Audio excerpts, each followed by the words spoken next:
Hey everyone, and welcome to another episode of Off the Record Live.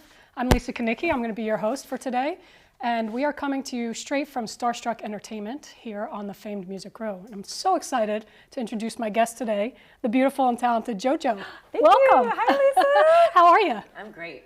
Good. We're going to get started. We're going to talk about a whole bunch of stuff today. Want to talk about your career, want to go back to when you started and all that stuff, but I want to get into your album too. We'll get into that later. Trying not to think about it. Phenomenal album. Thank you. Loved it. Thanks. I've been living with it for the past week, so. You've been doing your homework? I yes. appreciate that. I tried. So if I mess up, you just correct me and let me know. I'm sure you're right on track. Thank you. So we're just going to keep this casual, but I did want to ask you first. Actually, I want to talk to you guys and say, if you have any questions for JoJo, put them in the comments section. We've got some moderators here that are going to get them to me. I'll ask her, and you can talk to her live. But we are lucky to have you here today because you're not normally in town. You are here for, tell them why you're here. I have a show here tonight. Yeah, I'm so excited. Where are you playing? I'm playing at Exit In, and unfortunately, but fortunately, it's sold out. Right. So good for you, not good for you. I can't wait to come back. Nashville's truly one of my favorite cities. I'm not just saying that because I'm here. I want to live here like everybody else who lives in LA and New York. This is where it's at. Come on down. Yeah, so I'm really excited. And my friend Parson James, who's an amazing artist, singer-songwriter, he's going to be opening the show tonight. So it's just going to be a really great night. Yeah. So if you have your tickets, get on down there. But if not, you have her here for the next hour. So ask your questions, put them in the comments section, and we'll ask them throughout the hour. So I did want to ask you, for myself as a fan, are you a sports fan? I couldn't give less of a fuck about sports at all, and I love it. It's like it's an area of my life that I feel like I'm missing out because especially being from New England, like my family is definitely into it. So I'm the black sheep in that way and in other ways too. But it makes them sad, and then it makes me sad. I'm like, why don't I have that care? Well, if you want a lot of anger, then you should become a sports fan because that's what it builds in you. Yeah, I'm just like, why are people getting so mad? I'm like, you're not playing. You know what I mean? I just don't really get it. But because I was looking, as I was preparing for this interview, I saw that you lived in Foxborough, Massachusetts. Yeah, home of the Patriots. So yes. So Shrug. I was gonna. I know we like win. At least we're you know. Good. Yeah. So and I'm from New York, so I was going to ask you if you were a Patriots fan, Red Sox fan, all that kind of stuff. And have that banter. But, yeah. Sorry. Can't do it. I can't do it. Right. I know nothing. I know Brady left, and that's a big issue. That's huge. Oh, see, you do know. You do know about that. I do know because I have men in my life. I have my family. I gotta love, and I know that they care about those things, and I'm like, oh, they do. Damn it. I know. So he's in Tampa now, just in case. Tampa Bay. Okay. In case you were wondering. Yeah, I was. If you wanted to follow. Thank you. And they won the Super Bowl last year. But anyway, back to you. We're going to kick this off with a rapid fire. Well, what we used to call rapid fire, we're now calling icebreakers. It's just a bunch of random questions I'm going to ask you off the top of your head. Just answer. Okay. You ready for it? Yeah, I'm ready. Okay. Here we go. What are you binge watching? Impeachment. What's American Crime Story. It's about the Clinton-Lewinsky scandal. Yes, I have that on my DVR. I'm going to watch so that. Good. What's your favorite board game? I haven't played a board game in a long time, but I would probably say Monopoly. I just ordered Catan, and I don't know. I don't know if anybody knows what Catan is. You know what Catan is. Yeah. What's Catan? It's a board game, right? Like it's a. But isn't strategy, it like? Yeah, it's a strategy board building game. like. You build like towns and resources and stuff like that. Yeah. So it's like Sims before the internet, kind of. So it's old school Sims. It's old school. It's kind of like it's like halfway between like D&D and Monopoly. It's like kind of like a middle ground there. Okay. Yeah, I'm trying to get more into board games. Trying to expand my. I'm like, I don't like sports. I don't like board games. I'm like, I need some friggin' hobbies. What are we going to talk about? Damn. No, that's awesome. I'll have to see what Catan is. What's your favorite beverage? Sauvignon Blanc. There you go. Look at that. You got me. Morning person or night person? I really shine in the afternoon. Yeah. Yeah. I need some time to warm up into the day, and I'm pretty tired toward the end of the night. What time do you go to bed? Honestly, I probably go to sleep around like 1. In the morning? Yeah. That's not late. I mean, that's not early. Is it not? No. I don't know. I'm in bed at like 8. But I'm just kidding. I guess I'm a night person. What's the must-have item in your purse? Lately, I've been really a lipstick person, so like I just feel like putting on lip color, even if I don't have anything else on. I mean, if I have moisturizer and lip gloss, and lipstick or lip gloss, then I feel like I can go out into the world and I'll be fine. So I would say lipstick. Notice I looked right at your lips when you said that? Yeah, of course. Favorite holiday? I would say Christmas. Okay. What are you listening to right now? I'm listening to December Baby by JoJo. I have a Christmas album that I put out last year. That's awesome. No, but like what am I listening to just in general? Yeah. I am listening to a lot of different playlisting. Like I use Apple Music most frequently. And I'm listening to like R&B now and like the Brown Sugar playlist and like alt R&B and kind of hearing what's going on in the genre that I'm most associated yes. And like most I love listening to R&B, so I love hearing what's going on. Coffee or tea or hot chocolate? Coffee. Favorite season? I love fall. This is it. Cooking or baking? Or neither? I love both. Okay. Yeah, I really love both. Or both? Yeah. First thing you notice about someone when you meet them? Their energy. I know that sounds very LA, but what can I say? I've lived there for 12 years. You're living in LA, yeah. But for real, like, when in Rome. You know, you can really feel like where someone's at, how they make you feel, all these different things, like even before, and how they feel about themselves. Like I know that that's a weird thing to say, but I sense that. How's this going right here? It's beautiful. Yeah. It's wonderful. It's a great exchange. Favorite movie? Favorite movie. As a kid, I loved Beetlejuice and The Lion King and Little Shop of Horrors. And I would say now I'm really into the Marvel movies, like all of them. Yeah. Did you see Black Widow? I haven't seen it yet. I haven't either. I'm doing it in sequential order. Oh, God. So I would say so far I love Captain America. Yeah. Do you have that on a list of what to watch in order? Yeah, it's actually Disney Plus does it. Oh, they do. Yeah, okay. so if you have a Disney Plus account, it'll take you through, like you can either do it the way that they were released, or you can do it like in the order where the characters reveal themselves as it would, from the 1950s through blah blah blah, and that's really cool. And I'm like, how are they creating these worlds? Like, who thinks of that? It is really mind blowing. I know, it is insane. Favorite color? Turquoise. Cats or dogs? Dogs. Do you have any? I do. I have a mutt named Agape. She's a terrier. Oh. Describe yourself in 3 words.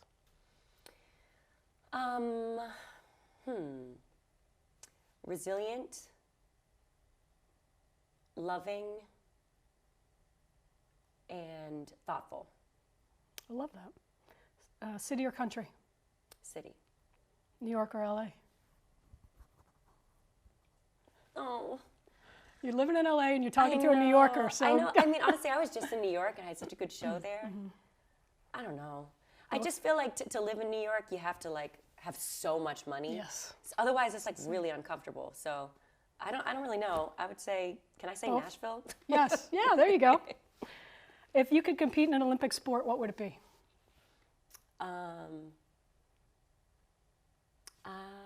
It would probably be. Well, first of all, I am so not qualified to compete in any Olympic sport. It would probably be in drinking Sauvignon Blanc. Done. I would compete with you in that. We can go for that. Heels or flats? Heels. What song can you listen to over and over again? How Does It Feel by D'Angelo. Window or aisle seat? Window. What's your pet peeve? I have a lot of pet peeves. Let me think about one of them. I really don't like when people try to prompt you into, they're like, well, wouldn't you rather do this? It's like, no, would you rather me do that? Don't try to trick me and manipulate me into that. I think that's really crazy. I also think I hate when people are rude to waiters.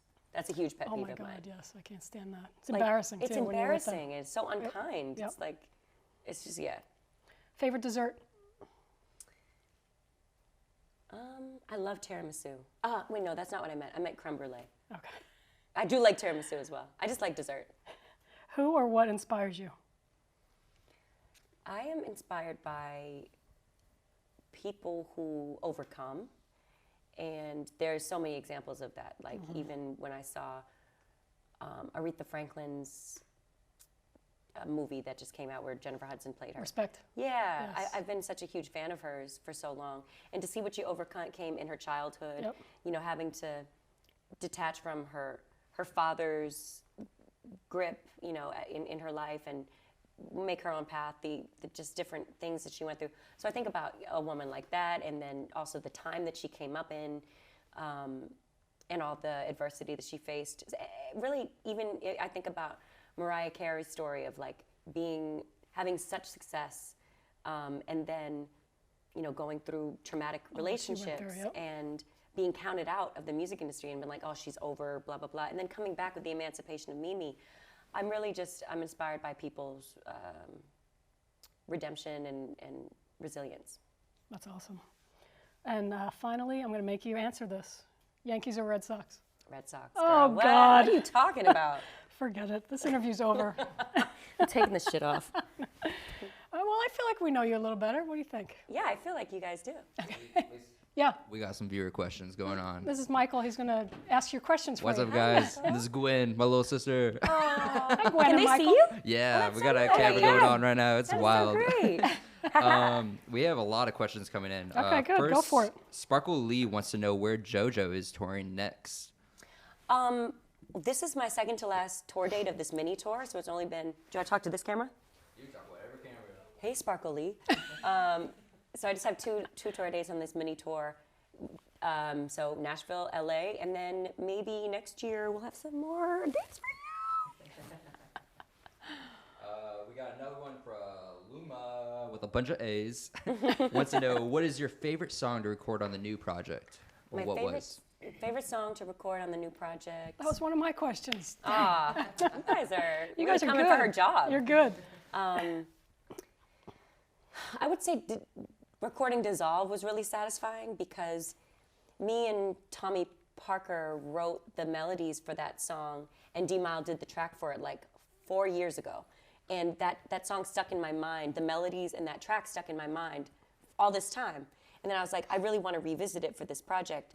So then I rewrote the lyrics to the melodies that we had already written, and then to go in with D-Mile and like bring that track to fruition 4 years later, just because it was like something that I really dug, was really dope. And I love doing vocal production with D, and it just felt like one of those, you know, big emotional type songs where I could really sing and I could explore my range on it. So I would say that was maybe one of my faves. Nice. Now we got we got a lot coming in. Keep going, Michael. Yeah, M. Battleson says, can't wait to see you tonight at Exit In. So just want to give you a little shout out. Thank you. I can't. Yeah. Kaylin Thani wants to know, I was wondering if someone wanted to be a singer/songwriter, but they never went to college. Can they still be a singer? I mean, look at me. I can barely spell my name. No, yeah, of course. You do not need higher education for music. I mean, think about a lot of the people who laid the foundation even of American music. These were not people who, you know, who had lots of classical education, but just I think the best way to feel equipped is repetition and practicing and feeling and getting in touch with what it is that makes you innately unique and the gifts that God gave you, because everybody was gifted with different things. So you absolutely do not need an education. Matter of fact, most musicians that I know who went to like Berkeley in Boston or went to any like musicians institute, they don't graduate because they're like, actually, I don't really need to know this stuff. And they're just trying to get the placement into, you know, whether they become a gigging musician or they become a songwriter or they become an executive, then they start interning somewhere or they go on a gig and then they're like, oh, I didn't really need that. Honestly, I think we're realizing more and more that like the systems that we thought we needed to go through, we really don't. We actually, I'm not saying like poo-poo at college, but I'm kind of saying like there's no one way to get. It's not right. There's no one way. And the experience is your education. As Period. You intern Yeah. and all that kind of stuff. That's going to be the most valuable. Yes. Cool. Yeah, I think that's great advice. Moonlight Marky just wants to let you know they've been waiting at the show venue since 9:30 this morning, getting ready for you. Marky, that sounds way too early. I hope you have some sunscreen on. Wow. Yeah, protect yourself from the elements. Thank you, though. Christopher M970, biggest musical inspirations. Biggest musical inspirations. There have been so many over the years. Whitney Houston, Aretha Franklin, Mariah Carey, Jill Scott, Erykah Badu, D'Angelo, Music Soul Child, James Taylor, Joni Mitchell. I mean, there are so many, but those are like the 9 that come to my head the quickest. All those soulful singers Yeah. that you emulate, and you have, for you sure. have that soulfulness about you. And then we'll do one last viewer question, and then we can keep going with You other sure questions. you know? You go keep going. They're That's just they're flooding in. Yeah. Everyone's very excited to see you guys, right I'm now. so excited to be here. Jen Miller says hi. Wants to know, who is your new favorite artist that most people don't know about yet? Well, I don't know, like, how many people know about anyone, really. Let me see. New favorite artist. Well, let me just bring up a few people that I think are really, really awesome, if you're not familiar with them. I love Ari Lennox.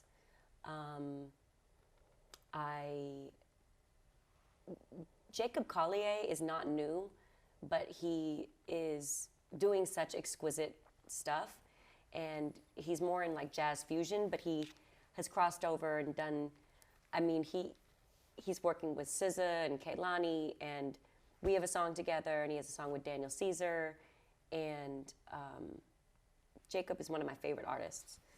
And I don't know, R&B is just in such a cool place right now. Whether it's acts from here in the States, or like there's a really dope movement in the UK of R&B.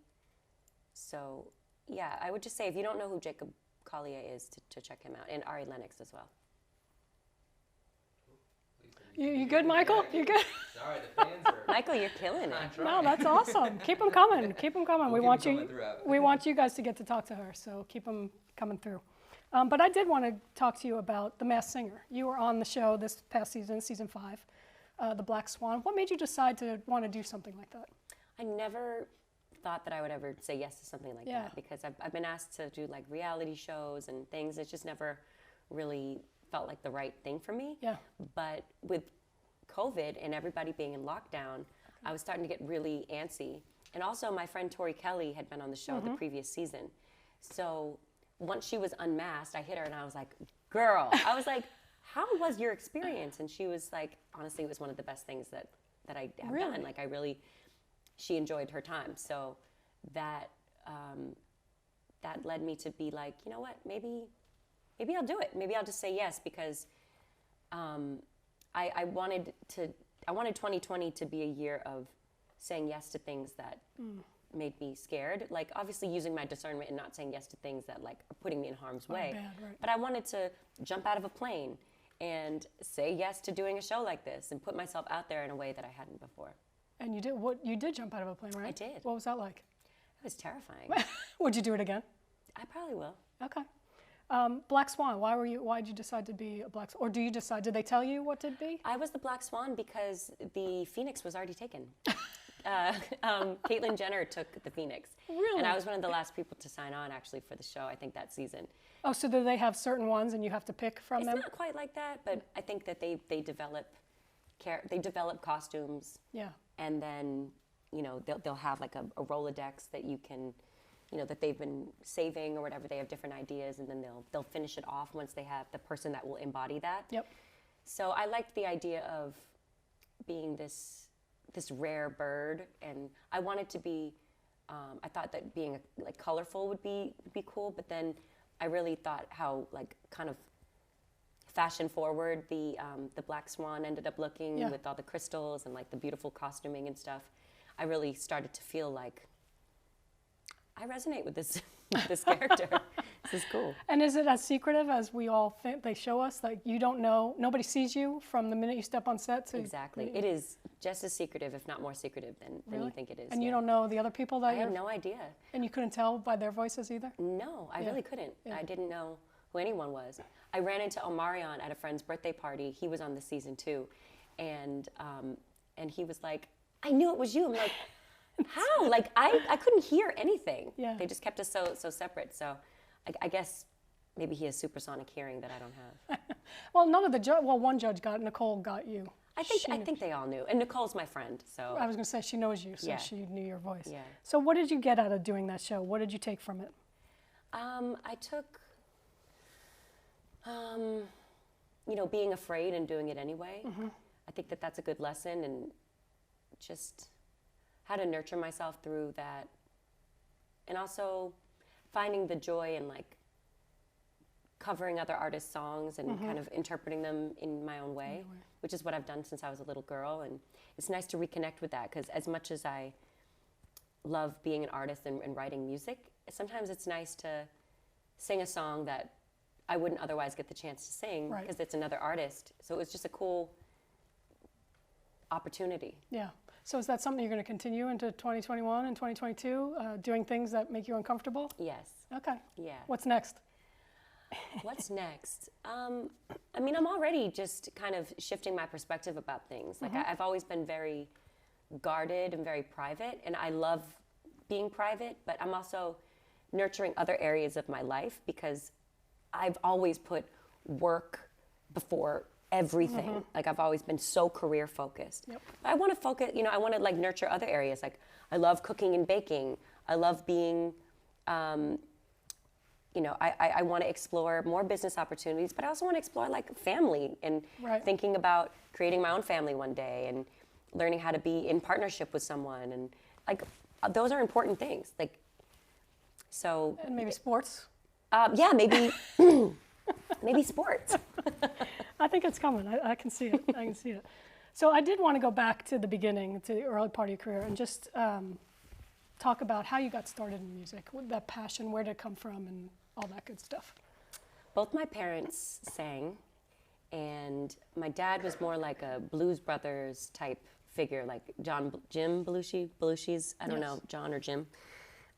John, thank you. So he was, big guy, like always on his harmonica and his guitar. And then my mom is more of a operatic soprano singer, so like show tunes, and she was our soloist at a Catholic church, and she has an amazing voice.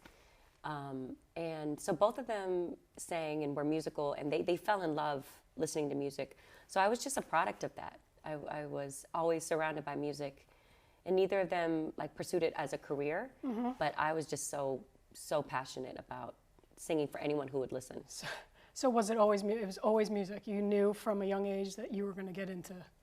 Yeah. This was going to be your career. Pretty much. Yeah. I never questioned it. I mean, I liked other things, like I liked animals and I liked dinosaurs. So I was like, oh, maybe I'll be a paleontologist or a veterinarian, but that's no career to fall back on. Those are like, you need a doctorate for those things. So I didn't really think it through. So when did acting come into it? Did you just fall into it, or was that a passion as well? No, I was such a precocious little girl that like acting and singing was all kind of around the same time. So I started doing theater in Massachusetts, like in Foxborough at the Orpheum Theater, and then in Boston, in the city of Boston. I did some stuff, and I started doing commercials, and so locally, and then my mom and I would take the bus from Boston to New York for auditions and like Broadway stuff, or just things like that. So acting and singing were kind of like this. I just loved entertaining, and I don't know if I really thought like, oh, I had to choose, but music ended up being what was more, I mean, I've always liked acting. I just, at a certain point, put more of my energy and focus into like writing and recording music. Who were you listening to when you were growing up? Who were your musical influences? All those people that I mentioned, as far as Houston and I mean, I didn't really get that into like modern pop music until maybe the age of like 10. I was mostly listening to Motown and So like modern R&B and soul, but then also like records from the 60s and 70s and stuff. So I was listening to what was, I mean, Whitney was a pop act, but I think I loved her voice. But she, so I needed a vocal. Like I needed, so I loved Celine Dion too, but I wasn't as much into like Britney Spears and NSYNC and Backstreet Boys and stuff. I was into Christina Aguilera because she had that voice. Got that voice. Yep. So I was pretty discriminate with who I liked. So when did you know, at what age did you know that you could sing and this could be something? I mean, people in my small town would tell me. Yeah. And I would just always be singing. Like I'd be walking along the street to go get an ice cream cone at Friendly's or something, and I would be like singing, counting out my quarters, for the ice cream or whatever, like at the thing, and people would be like, "Oh, you have a great voice." Thank you. So I think I just always kind of identified with that being a part of who I was. Yeah. Yeah. And you had such success at a young age, 13. You were the youngest to have a #1 on the pop charts. What does that do for how do you handle that at 13 years old, all that success?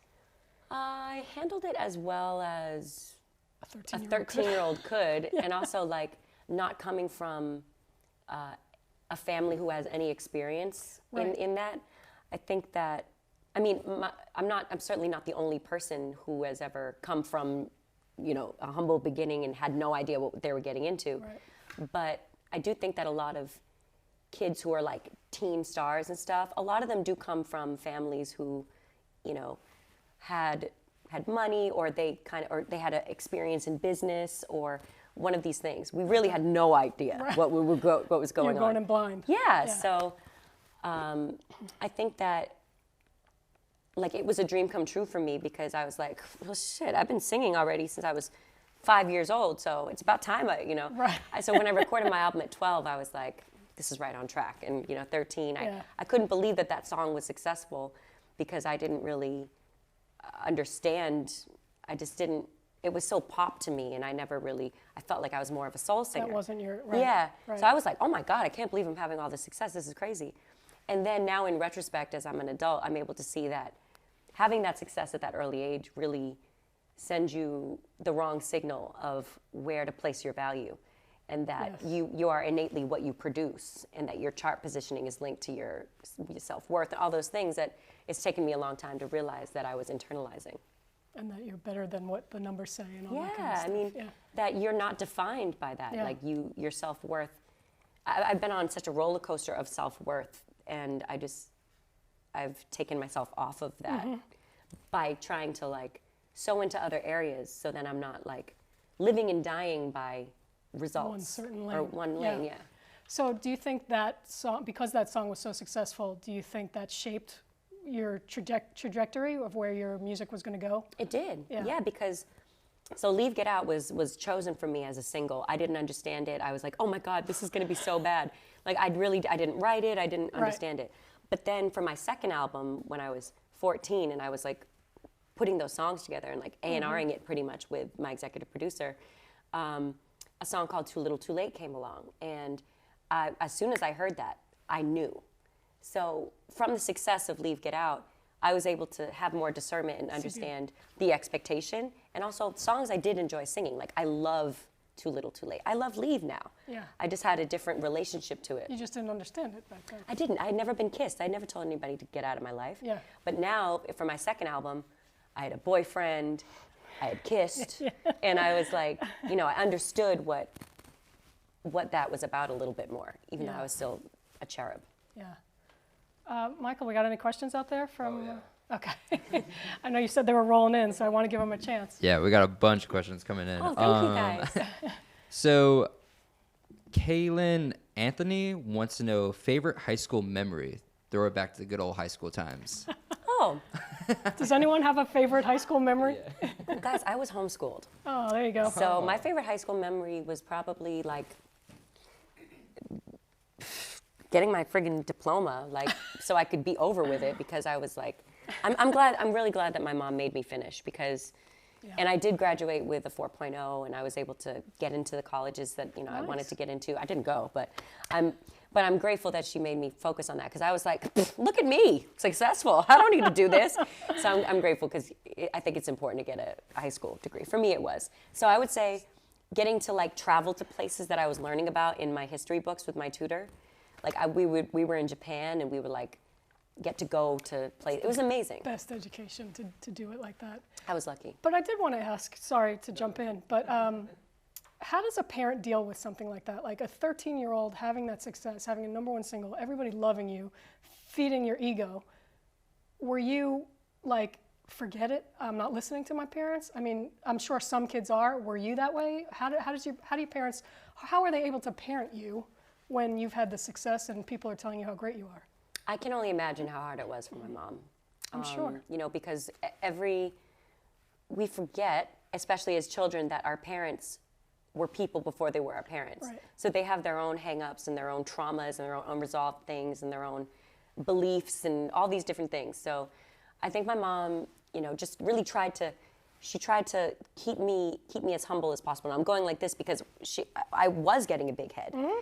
And how could you not? I mean, I was like, I'm paying the bills around here. Like, and I was like, I'm not, but she was allowing me to do these things. Yes, so yes. it was a different, now I'm able to be like, I was a shithead, mm-hmm. but it does take a parent to reel that in. Yes. So I'm not, I wouldn't look to like blame. I don't know. I think that you have to balance it. I don't envy like her position at all. Mm-hmm. And it must have been hard not having a partner, because she was single. A single mom, I'm an only child. She had no experience in the industry. So she did a good job with keeping me as humble as possible, because I didn't want to be. Yeah. I was like, I'm the shit. Look at me. Seriously, and I get it's that. embarrassing to say, but people would always tell me and tell her what a great head I had on my shoulders, how humble I was, how grounded I was, and then she'd be like, I think she's a little bitch.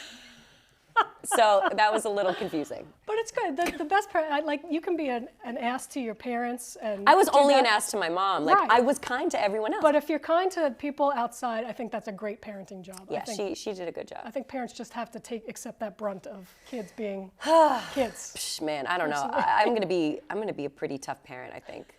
I'm gonna be like, did you just look at me in a way that was disrespectful? Oh no, I feel bad for you kids. Okay, Michael, I'm sorry. No, you're fine. iProfit wants to know, JoJo, if you were in the MCU Marvel Universe, what would your superpower be? Oh my God, what a cool question. I would die to be a part of MCU. My superpower would be, I would be obviously very skilled, as everyone is, in hand-to-hand combat. And I would be able to, maybe it'd be something with like auras and like energy. It'd be something about like, wow, this is the most LA shit I've ever said in my life. Yeah, it'd be something like I can read people's energy, and then also maybe I can like, maybe I can turn like evil people good somehow or something. I can soften them. Maybe I could soften them. We have to get you to Nashville stat. I know, for real, this is crazy. We got one more for you, and then we will take it on an ad break. RT1224 wants to know, how would you describe your fans? Oh my God. Passionate, creative, thoughtful, the best.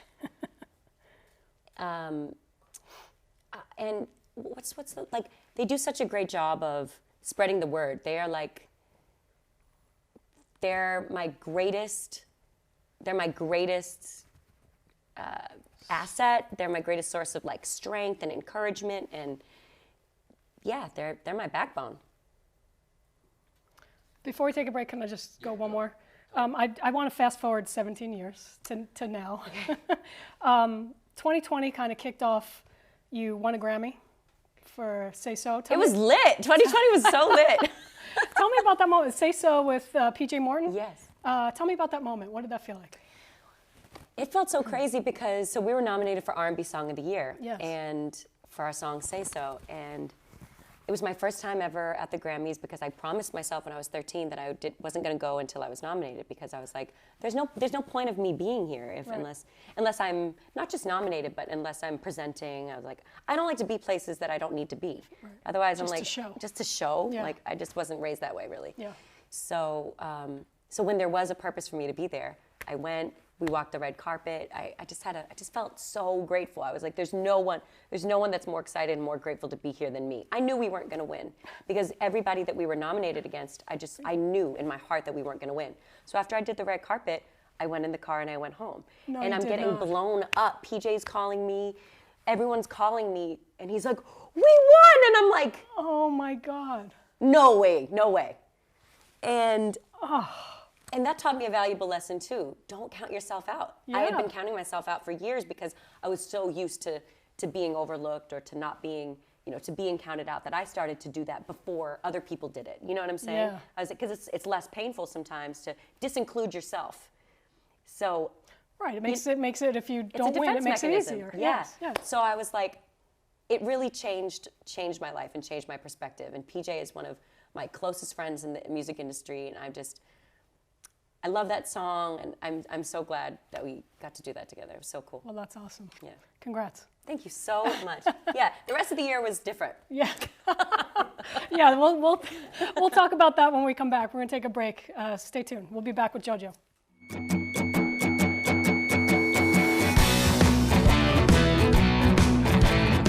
Welcome back to Off the Record Live. We're here with JoJo, chatting with her through the hour. And you guys are asking some great questions, so keep them coming in. We want to ask as many questions as we can throughout this hour.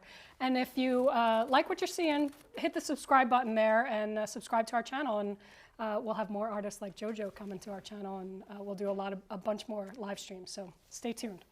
But when we left off, we were talking about 2020. Obviously, you won the Grammy, kicked it off. You had an album coming out, Good to Know, and you had a single out, and it was going to be a huge year, and then the pandemic hits, and everything stops, the world stops. Tell me about your experience through that, when that happened. What were you going through at that moment, at that time? Like a lot of people, I was really excited and optimistic for 2020 because, I mean, it's a new decade, the roaring 20s, like, yep. Woo!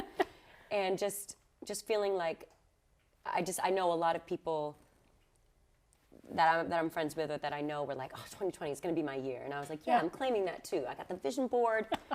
And what is crazy is that despite, the pandemic and despite the devastation that the world went through and that so many people like lost so much, for me personally, I'm grateful that I got to stay busy during that time because I was able to connect with people through the album, and we had a #1 R&B album on Billboard, and it was encouraging to get to even virtually just stay connected to people. So I was like promoting in just a way that I had never done before. Everybody was figuring out Zoom and IG Live and all that stuff. So I was trying to not be defeated by the circumstances. Stopping completely, because you were doing Zoom interview. You were able to promote stuff, but your tour got canceled and all that stuff. So, but again, I didn't take it as a moment to be like, oh my God, poor me. I was like, I took it as a moment to think about the collective depression that the world was in, and just the collective uncertainty and whatever. And I was like, you know what, this is just, I can't believe we're living through this time. Right. And more think of like, what can I do as opposed to what can't I do? And what did you did this album, trying not to think about it. Do you think if we didn't have this pandemic, we would have this album? Probably not. Yeah, I think the pandemic, so after Good to Know, I worked on a Christmas album, then I put out December Baby last year, and that was a great way of me staying busy as well. And just that time to be introspective. Like I've always been introspective, and I've been in therapy for a long time, and I'm much better at being transparent than pretending.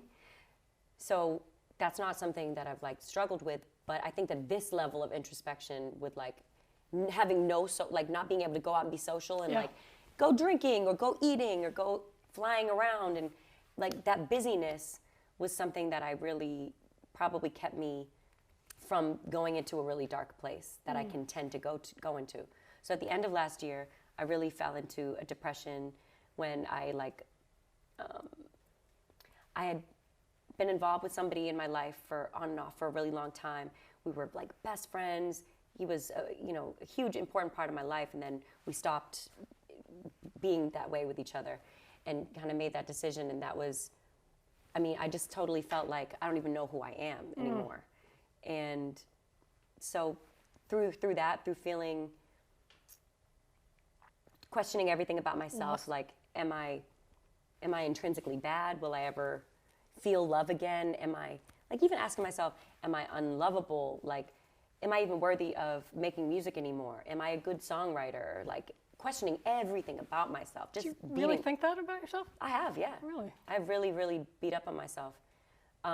Because it's the comparison thing. It's Instagram. It's being like, well, if I was good, and it's childhood shit. It's if I was good, then the result would be different. Or if I was worthy, then I'd be, you know what I'm saying? Because at that age, when you were formative good, times. you had that result of success, and so it's like you have to really learn how to rethink and reparent yourself, and so that's where Try Not to Think About It came from. I was like, because my label was calling and was like, okay, are you ready to start thinking about the next album? I'm like, no. Like, I have to write through this. I realize I've been writing about depression and anxiety for a long time, but I've never put a lot of those songs on a project because it didn't fit the narrative of a particular project. So I wanted to have something that would be like a time capsule of what depression feels like for me, what anxiety feels like for me. Because sometimes it can feel like totally despondent and numb and like monotone, and then sometimes it can feel hyper and like drinking through it and like, yeah, you'd never know because aren't I cute? because I'm happy. Yeah. So there's different shades of it. Yeah. So you wrote this through the pandemic, trying not to think about it. Why that title? Where'd that come from? I played around with a lot of different titles. And I think I was talking to my manager, Katie. How did that come? She's here, by the way. Because at first it was like stormy weather. Yeah, stormy weather, and then one day you just called and said, what do you think about trying not to think about it? I was like, yeah, that's... Is that so what it was? you were going to call it stormy weather? That was my interaction. Yeah. With it. Yeah. Yeah, I had made like a vision board about like what it would look like and what it would feel like. Yeah. Because I just find that having a visual representation of those things is cool. And then I was inspired by like the antidepressant ads that I had seen growing up as a kid and how like ridiculous they are, and yet how I believe that those things can be helpful, but yet the way they're marketed to us is like just ridiculous. Yeah. So that's where like my video for anxiety came from and stuff. But yeah, trying not to think about it was just, and it's kind of a little ironic because the more you try not to think about the thing, it's just like if I'm talking about, you know, the fact that I'm wearing a beige lip color, then you're going to look at my lips and you try not to, but it's like, I don't know, you just can't. I've been staring at your lips ever since you said that lipstick was on. Exactly. It's like you have to uncover the painful parts sometimes. Yeah. So was there, going into this album and creating this album, was there a rhyme or reason to the order in which you put the songs on, or the types of songs that you wanted to put on, or did it just happen to just flow out of you and just created itself? This was one of the most intentional projects that I've put together. Good to Know was very intentional too, but Good to Know, for those watching who haven't heard it, that's my album I put out last year, and it's much more about sex and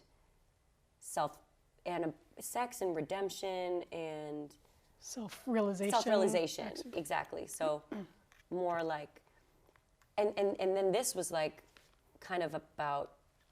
Like that was a hill, that was a peak kind of, like that was me feeling a peak, and then this is kind of a valley of like my emotional valley. And it was kind of intentional, but I didn't know how it would end. So I actually came to Nashville and I wrote the last song on the project called Lift. Oh, you wrote it here? Yeah, I wrote it here. Oh, cool. Because I needed to get out of LA. I was just, the process of writing songs in LA can feel, I think it really started to stifle me. Yeah. I started to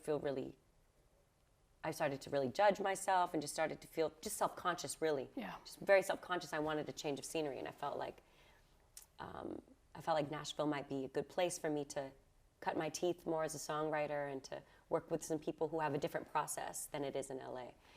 And Lyft ended up feeling like the perfect way to end Try Not to Think About It, because it's about realizing that you need to ask for help. And that's a place that I arrived at, where I told the people that were closest to me in my life, like, I'm really struggling right now. And I don't even know if I'll ever be the same. And the truth is, I won't. I'll be different. But do you want to be the same? No, I don't want to be the same. Right. So I want to keep being different versions of myself and like keep my core essence, but I hope to not be, who I was 2 years ago. Right. And I hope. You want to grow. Yeah, I want to grow. Yeah. So listening to the album, you kind of alternate between topics of mental health, relationship sabotage, kind of going back and forth. Do you have advice for people who are going through that kind of stuff, mental health issues, anxiety, depression, or just people that aren't feeling good about themselves, right? Especially with the pandemic. I think the pandemic has really exacerbated those kind of feelings. If you were feeling it before, it's really put you in a space to escalate that. Exactly. So any advice because I did see on your social media that you said it's ironic that you're putting this album out now because you're in the happiest place you've ever been. So not that you've been cured, or there is no cure for it, but how have you dealt with it, and do you have advice for people who are dealing with it to get to the point where you are now? To be honest with you, and this is probably, I think I'm at the happiest because what I've produced has been validated. Right. And it's now out there. So I'm not saying that that's healthy. It might actually be that I'll end up right in the same spot. Right. You know what I mean? Because you wanted that validation. But it's not just validation, it's a connection. I think connection is the most important thing to me in my life. That's the relationship with my fans. That's why it was so sad to not be able to get on the road and be in person with people, because that exchange is so life-giving. I would say to not, as much as possible, try not to beat up on yourself, or don't think that you can do it all on your own, because nobody can do life on their own. Yeah. And we live in a time that there's so many messages coming at us, especially if you're on social media, especially if you just drive down the street and you see billboards and you're like, should I look this way? Should I have this type of insurance? Should I drive this car? Should I do this thing? And should I dye my hair this color? Should I cut all my hair off? Like, whatever. And so it's just really hard to know what to stay connected to your internal guidance system. It's really easy to get thrown off. And through the pandemic also, so many people have lost their jobs. Yeah.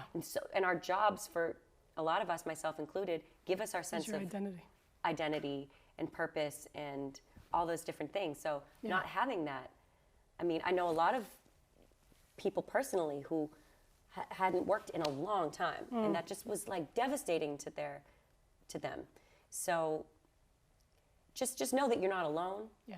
If you're going through something, and there are resources out there. Don't think that you're too good to get help, or don't think that you don't deserve to get help. Everybody deserves to be happy and at peace, and to move throughout life, being able to look people in the eye and knowing that they're intrinsically worthy. Yeah. I think this is a good spot, Michael, to see if anybody has any questions out there about this topic. Yeah, so someone wants to, Luma actually wants to know, what was it like writing I Am? So I Am is actually the song child of Jaden Michaels, who's a songwriter here in Nashville. So I can't take credit for that. But she is amazing. She's her own artist and songwriter. And I just think that came from a very honest, raw, vulnerable place. So where the moment that it was played for me, it felt like something that I really wanted to sing. And even though I am a songwriter, I years ago kind of decided that if there are songs that come into my orbit that I wish I had written, or that I wish I had started the idea for, then I'm gonna sing it, if they'll let me. And then we have a lot of people asking about the song Anxiety, Berlinda's theme. Everyone wants to know what inspired Berlinda. Why that name? Sorry to any Berlindas out there. If you know a Berlinda, I'm sorry that I have personified my depression and anxiety with this name of Berlinda. I don't know any Berlindas. Okay, good. I don't either, actually.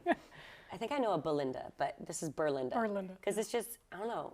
I just picture this like other force, this depressive force, this depressive, anxious, negative, spiraling person. So that's what you named it? Yeah. Okay. Yeah. My therapist was like, the way you talk about yourself is so negative. I was like, I am broken. I am this. I am sad. I am depressed. I am anxious. I can't do this. Blah, blah, blah. She's like, you're talking about my friend Joanna real crazy. And she's like, I think you should maybe think about like personifying your depression and anxiety. So that's where it came from. Wow. And I'm not always like that sometimes, but it's just nice to be able to kind of compartmentalize that and be like, you know what, that's not my base level. I am not depressed, but I have tendencies toward that. To get depressed, yeah. But it's good that you're talking about it because, you know, obviously you're in the spotlight. We put you guys up on a pedestal when you're on so to know that you guys in the spotlight deal with the same things that we're dealing with is helpful when you do talk about it and give advice to people. I mean, I think everybody has something going on.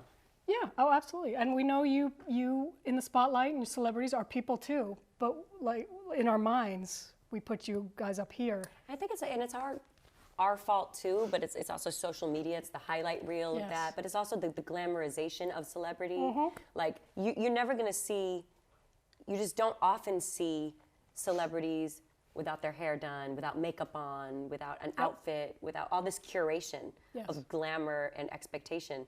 So it's not like, I mean, if you saw me, like when I was, like we just don't do enough diligence, I guess, of showing, like, y'all don't even really want to see that anyway. It's like not that exciting. I know. You know? That's true. That is true. Michael, any more? And then Christopher also wants to know the song Spiral Season. He just wants to let you know that's his favorite album or song off the album. So. Thank you, Christopher. And then actually, Life with Raven also says, not a question, but you look great, bestie. So. Thank you, bestie. Thank you so much. Oh, I was hoping we would be besties after this. Oh, well, bestie is just now a blanket term that everybody that talks to you. So I did want to ask, probably your most personal album to date. How did you feel letting all this out and talking about it and not keeping it hidden and private and putting it out into the open for people to talk about and comment on?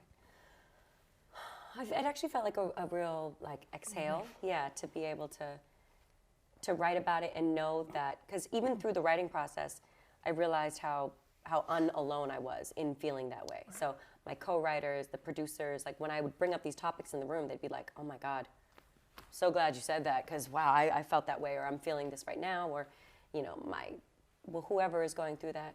So it was just like affirming pretty much to see that.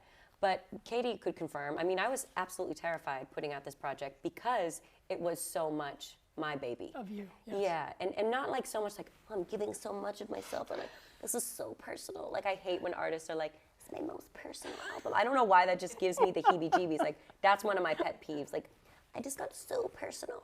Like, I don't know. You're a person. It's personal. Like, you know?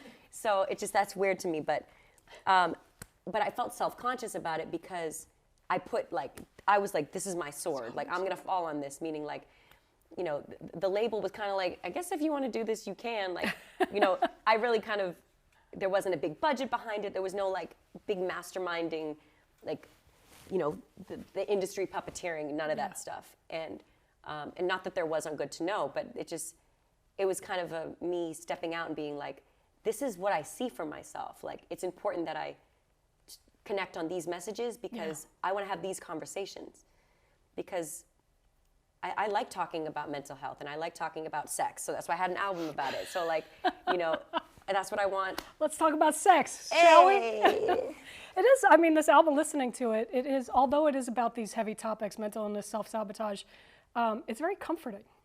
It's very soothing and it's very sexy.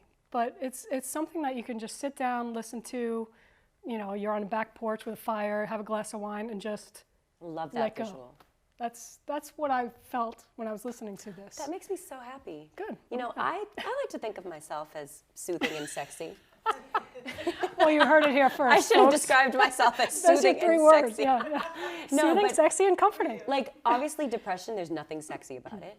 But I love the idea of sensuality. Like, Yes. and I think that there's a marked difference between sensuality and sexuality. So even when, you know, you don't feel sexy, I still think that, like, smelling a nice candle or, like, you know, enjoying your sheets, like, even if you're laying in bed all day. Fresh new sheets. Fresh new sheets, like having the temperature on the right temperature, like Yes. having that touch your skin. Like, I'm a very sensual person. I really love fragrance, and I love, like, the way nice things feel.